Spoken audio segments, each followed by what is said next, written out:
श्री गुरुभ्यो नमः। श्री वेंकटाचलाधीशं श्रियासितवक्षसं श्रितचेतनमन्दारं श्रीनिवासमहं भजे।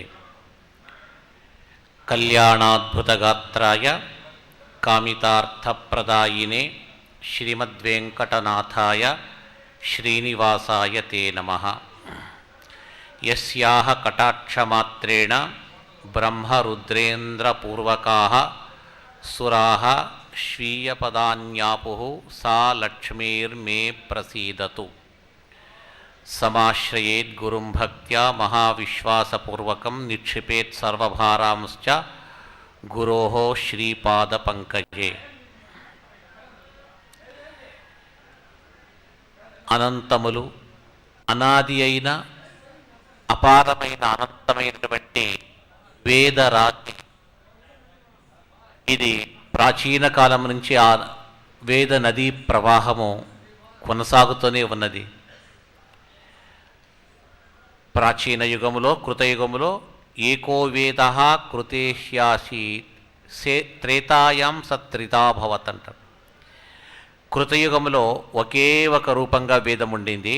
అది త్రేతాయుగం వచ్చినప్పటికీ మూడుగా విభాగములై ద్వాపరయుగం యొక్క చిట్ట చివరి భాగానికి వ్యాసావతారం అయిన తర్వాత అది ఇంకా ఎక్కువగా 5 భాగములుగా అంటే ఋగ్వేద యజుర్వేద సామ అథర్వ వేదములే కాక పంచమ వేదం అనే మహాభారతము దీంట్లో కలిపి చెప్తున్నారు. వ్యాస భగవానులు ఈ కలియుగాన్ని చూచి కలియుగంలో ఉండే జనులను చూచి అనంత సాగరమైనటువంటి ఈ వేదములు ఎచ్చట మొదలు పెట్టాలా ఎచ్చట నిలపాలా ఎవరికీ ఇది అర్థం కాదు, అగమ్య గోచరంగా ఉంది. అలాంటి వేద సముద్రమును చూచి దాంట్లో కొంత భాగం మాత్రమే ఈ కలియుగ మనుష్యులకు వారి యొక్క మేధాశక్తికి అనుకూలమయ్యేటట్టుగా చిన్న చిన్న భాగాలుగా విభజించి చెప్పాం. ఒక్కొక్క వేదాన్ని కొన్ని భాగములుగా విడదీసి కొందరు శిష్యులకు ఋషులకు చెప్పాం. అది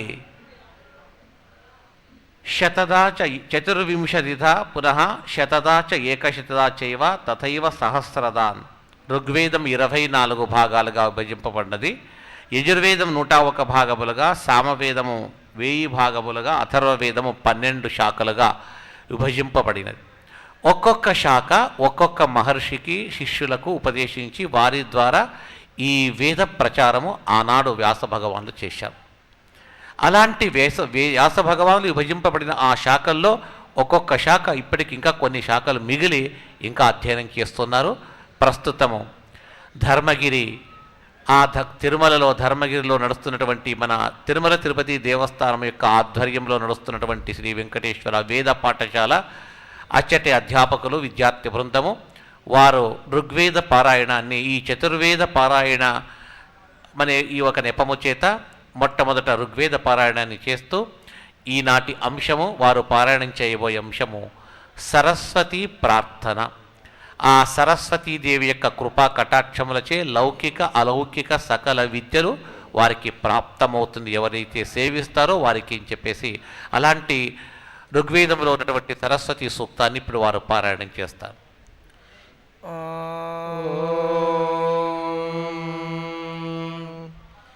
యమాదదాద్రభసమృణచ్యుతం దివో దాసంబధ్ర్యశ్వాయ దాశుషే యాశశ్వంతమాచఖాదావసం పణింతాతే దాత్రాణీత విషాసారస్వతీ ఇయం సుష్మే బిర్భిసఖా ఈవారుజత్సానో గిరీణాంతాభిషేభిరూర్మిభిః పారావతఘ్నీమవాసే సువృక్తిభిः సరస్వతీమావివాసే మదీతిభిः सरस्वतीदेवनिलो निबर्हयः प्रजां विश्वस्य वृषायस्य मायिनाः उत क्षितिभ्यो वनीरविन्दो विषमेभ्यो अस्रवो वाजिनीवती प्रणो देवी सरस्वती वाजेभिर्वाजिनीवती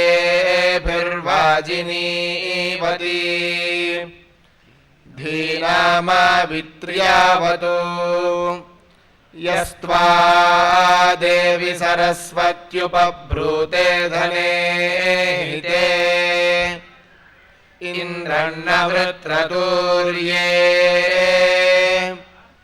वन्दे विसरस्वत्यवाजेषु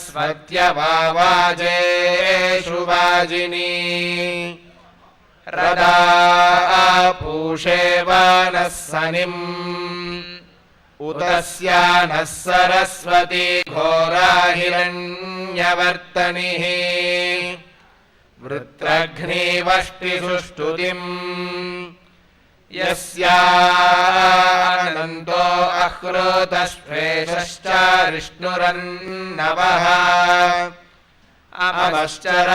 अमश्चरातिरोरुवत् सा नो विश्वा अधिद्विषस्वसृरण्याऋतावारी अतन्नहे सूर्याः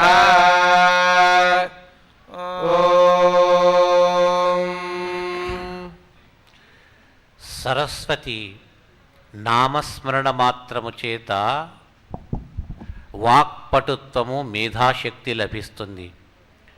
సరస్వతి యొక్క ద్వాదశనామ స్తోత్రములోనే చెప్తారు. సరస్వతి కామధేను వేదగర్భాక్షరాత్మిక ద్వాదశైతాని నామాని సరస్వత్యాః త్రిసంధిషు జపన్ సర్వజ్ఞతాం మేధాం వాక్పటుత్వం లభేద్రువమని ఆ 12 నామములను మాత్రము స్మరిస్తేనే వాక్పటుత్వము మేధాశక్తి జనిస్తుంది. అంటే ఇక ఉదాత్త అనుదాత్తాది స్వరములతో యుక్తమైనటువంటి గురుముఖంగా అధ్యయనం చేసినటువంటి ఆ వేదములను సరస్వతి సూక్తాన్నే మనము ఆవర్తనం చేసినట్టయితే ఇంకెంత మేధాశక్తి లభిస్తుందో అర్థం చేసుకోవాలి. అలాంటి సకల చదువులకు విద్యలకు ఒక మూలభూతము మాతృస్థానములు ఉన్నటువంటి ఆ సరస్వతీదేవి ప్రార్థనతో ప్రారంభమై తర్వాత యజుర్వేదములో శుక్ల యజుర్వేద భాగం ఆ శాఖ వారు ఇప్పుడు అశ్వమేధ యాగానికి సంబంధించిన మంత్రాన్ని ఆ మంత్ర భాగాన్ని వారు పఠిస్తారు.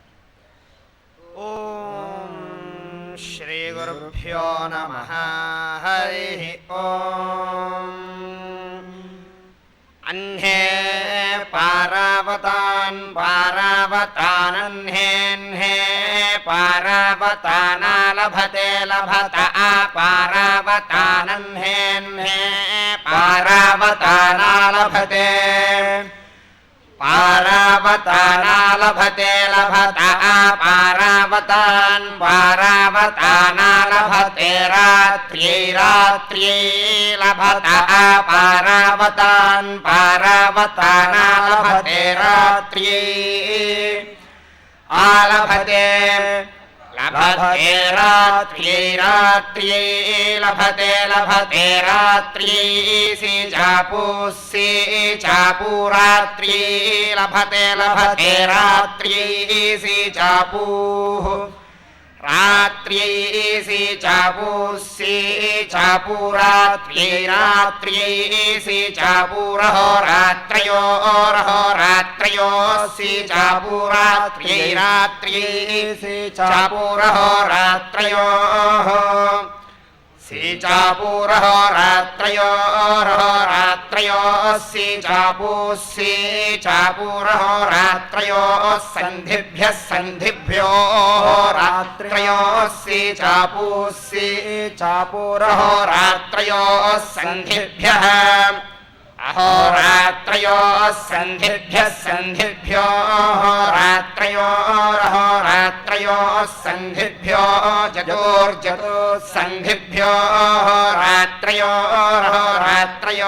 సంధిభ్యో జతో सन्धिभ्यो जतुर्जतुः सन्धिभ्यः सन्धिभ्यो जतुर्मासेभ्यो मासेभ्यो जतुः सन्धिभ्यः सन्धिभ्यो जतुर्मासेभ्यः सन्धिभ्य इति सन्धिभ्यः जतुर्मासेभ्यो मासेभ्यो जतुर्जतुर्मासेभ्यो दात्योहान् दात्योहान् मासेभ्यो जतुर्जतुर्मासेभ्यो दात्योहान् मासेभ्यो दात्योहान् दात्योहान् मासेभ्यो मासेभ्यो दात्योहान् संवत्सराय संवत्सराय दात्योहान् मासेभ्यो मासेभ्यो दात्योहान् संवत्सराय दात्योहान् संवत्सराय संवत्सराय दात्योहान् दात्योहान् संवत्सराय महतो महतः संवत्सर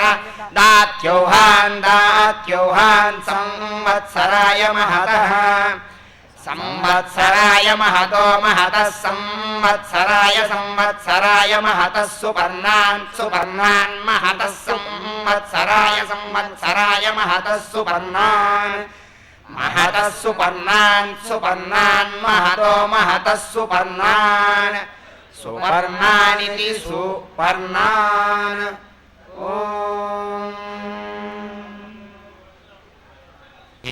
యజుర్వేద మంత్రములో యజుర్వేద భాగములో కృష్ణ యజుర్వేద భాగము అందులో తైత్తిరీయ శాఖ.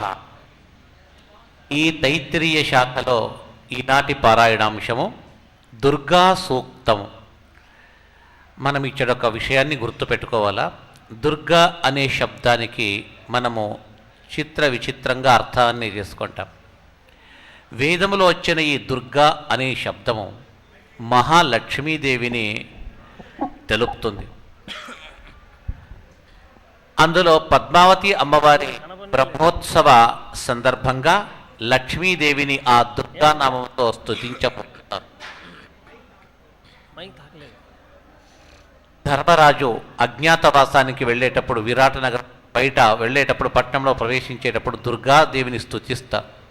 దుర్గాం త్రిభువనేశ్వరీం యశోదాగర్భ సంభూతాం నారాయణ వరప్రియాం నందగోపకులేజాతాం మంగళ్యాం కులవర్ధినీం వాసుదేవస్య భగినీం దివ్యమాల్యా విభూషితాం. సాక్షాత్ వాసుదేవుడు శ్రీహరి యొక్క పత్ని అయినటువంటి లక్ష్మీదేవియే భగినిగా చెల్లెలుగా ఇక్కడ అవతరిస్తుంది. ఆ శ్రీమన్నారాయణుని ఆజ్ఞ చేత లక్ష్మీదేవి మరొక నాటకంగా ఇక్కడ ఆ స్వామికి చెల్లెలుగా వస్తుందని మహాభారతంలో స్పష్టంగా వాసుదేవస్య భగినీం దివ్య మాల్యా విభూషితాం అనేక మాల్యముల చేత మాలలతో అలంకరింపబడి కిరీట కీయురములతో అలంకరింపబడి వస్తోంది. అలాంటి లక్ష్మీదేవి స్వరూపమే దుర్గాదేవి. ఆ దుర్గాదేవి యొక్క స్తోత్రమే తైత్రీయ ఉపనిషత్ మహానారాయణ ఉపనిషత్తులో తైత్రీయ శాఖ నారాయణోపనిషత్తులో చెప్పబడ్డది. తామగ్నివర్ణాం తపసాజ్వలంతీం వైరోచనీం కర్మఫలేషు దుష్టామని చెప్పి చివరిలో ఈ దుర్గా ఎవరు అని చెప్పడానికి నాకస్య పృష్టం అభిసంవసాన వైష్ణవీం లోకమిహమాదయంతాం. ఎవరో కాదు, వైష్ణవి విష్ణు సంబంధమైనటువంటి విష్ణు పత్ని అయిన లక్ష్మీదేవియే ఈ దుర్గాని మనము అర్థం చేసుకోవాలా. అలాంటి దుర్గా స్తోత్రాన్ని ఇప్పుడు వారు పారాయణం చేస్తారు.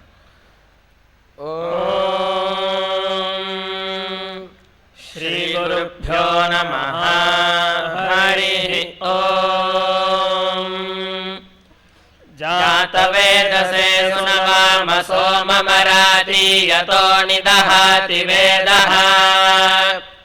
సనః పరుషదతి దుర్గాని విశ్వానావేవ సింధుందురితాత్యగ్నిః.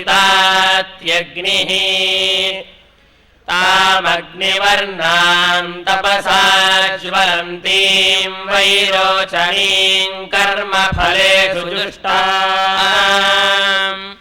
దుర్గాం దేవీగుం శరణమహం ప్రపద్యే సుతరసి తరసే నమః.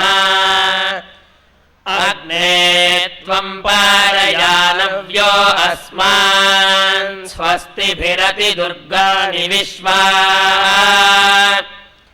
పూశ్చ పృథ్వీ బహుళాన ఉర్వీ భవాతోకాయతనయాయ సంయోః. विश्वानि नो दुर्गः जातवेदः सिन्धुन्न नावादुरितातिपर्षि अग्ने त्रिवन्मनसा गृणानोऽस्माकं बोध्यविता तनूनाम् पृतनाजितपुंसहमानमुग्रमग्निगुं हुवेम परमात्सधस्थात् स नः परुषदति दुर्गाणि विश्वा क्षामद्देवो अतिदुरितात्यग्निः प्रत्नोषिकमीड्यो अध्वरेषु सनाच्च होतानव्यश्च सत्सि स्वाञ्चाग्ने तनुवं विप्रयस्वास्मभ्यं च सौभगमायजस्व गोभिर्जुष्टमयुजो निषिक्तं तवेन्द्रविष्णोरनुसञ्चरेम नागस्य पृष्ठमभिसंवसानो वैष्णवीर्लोक इह मादयन्ताम्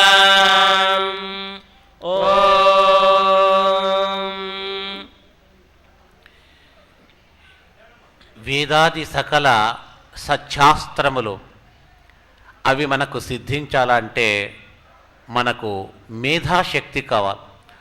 లౌకిక విద్యలు నేర్చుకోవాలన్నా కూడా మేధా కావాలి. అందులో అలౌకికమైన పరలోక ప్రాప్తి కొరకు, పరలోక నివాసుడైనటువంటి ఆ పరమాత్మని యొక్క ప్రాప్తి కొరకు నేర్చుకునే విద్యలకు ఖచ్చితంగా నిశ్చయంగా అద్భుతమైన మేధా సంపత్తు మనకు ఉండాలి. ఏ సంపత్తులు మనం సంపాదించినా అది అశాశ్వతం. మేధాశక్తి మాత్రము మనకు వచ్చిందంటే ఆ భగవంతుని వల్ల అది శాశ్వతంగా ఉంటుంది. అలాంటి మేధా సంపత్తు మనకు, మేధాశక్తి సిద్ధించాలన్నట్టయితే ఆ మేధానామక పరబ్రహ్మ యొక్క పరమానుగ్రహం మనకు కావాలి. అందుకే మేధా సూక్తమని, మేధాజనన సూక్తమని ప్రత్యేకంగా ఋగ్వేదములో, అన్ని వేదములో ఇది ప్రస్తావింపబడ్డది. ఉపనయన కాలములో ఆ వటువులకు మేధాశక్తి సిద్ధించడానికి, వేదాధ్యయనాధికార సిద్ధి కావడానికి మేధానామక పరబ్రహ్మ పరమాత్మ పూజన చేసి మేధాసూక్తాన్ని పఠిస్తారు. ప్రస్తుతము సామవేదం వారు కూడా ఈరోజు వారు పారాయణం చేయబోయే అంశము మేధాసూక్తము. అలాంటి మేధాసూక్తము సామగానంతో వారు ఇప్పుడు చేస్తూ ఉన్నారు. ఓం సాదా సస్పదాయ మాద్భూతా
మంత్ర జపాన్ని పారాయణాన్ని గావించారు. మేధానామక పరబ్రహ్మ పరమాత్మని యొక్క ప్రసాదము, కృపా కటాక్షము వారికి అందరికీ కూడా విన్నవారికి కలుగుతుంది. తర్వాత అథర్వణ వేదము. ఈ చతుర్వేద పారాయణములో చివరి వేదము అథర్వణ వేదం. ఆ అథర్వణ వేద పారాయణములో ఈనాటి అంశము విద్యుత్ సూక్తమని ఈ సూక్తాన్ని తీసుకుంటూ ఉన్నారు. విద్యుత్ అంటే మన లౌకిక భాషలో ఎలక్ట్రిసిటీ, కరెంట్ అంటాం. అంటే వాస్తవంగా విద్యుత్ అంటే అదొక శక్తి, వెలుగు రూపంలో ఉన్నటువంటి అద్భుత శక్తి. ఈ ప్రకృతిలో మనం ఎంతో చూస్తూ ఉంటాం. సూర్యుని వెలుగు, చంద్రుని వెలుగు, నక్షత్రముల వెలుగే కాకుండా ప్రత్యేకంగా విద్యుత్ దేవత భారతి అనే ఒక దేవత, ఆ భారతీదేవి, ఆ దేవత అనుగ్రహము చేత ఉరుములు వస్తూ ఉంటుంది, మెరుపులు. ఆ మెరుపు ఏమైతే విద్యుత్ అని పిలుస్తామో ఆ విద్యుత్ రావడానికి కూడా ఒక అభిమాని దేవత. అన్నిటిపైగా ఆ భగవంతుని ఆజ్ఞ చేత ఇవి లభిస్తుంది. అలాంటి ఆ విద్యుత్ గొప్ప శక్తి, ఉపాసన చేసిన వారికి అద్భుతమైనటువంటి సూక్ష్మ జ్ఞానము, మేధాశక్తి, అద్భుతమైనటువంటి దివ్య బ్రహ్మ జ్ఞానము కలుగుతుంది. అలాంటి విద్యుత్ దేవత సంబంధమైనటువంటి ఆ సూక్తాన్ని అథర్వణ వేదం వారు ఇప్పుడు పారాయణం చేస్తారు.